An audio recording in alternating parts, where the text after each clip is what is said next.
5000 રૂપિયા આપો ને. એટલે આજે સવારે 10,000 રૂપિયા લઈ ગયો તો હારી ગયો અને પાછા 5,000 માગવા આવ્યો. અહીંયા હું પૈસાના ઝાડવા હે? તમારા પૈસા નથી દેવા ને? હું કાંઈ પૈસા નથી દેવાનો હો. કાંઈ વાંધો નહીં, રિયો માર બેનને ફોન કરું. હાલો હા ભઈલા, એ બેન અમાર બનેવી પૈસા નથી દેતા. દે તો તાર બનાવીને ફોન. એ આપું છું એમને ફોન.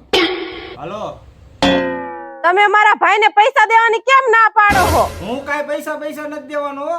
બેન ભાઈ બે પૈસા કરો હો. અહીંયા હું પૈસાનું ઝાડવું હે. તમારે મારા ભાઈને પૈસા ન દેવા હોય ને તો મને હાયતમ પછી તેડવા ન આવતો હો, આપડા બેને છૂટા છેડા. દઉં છું.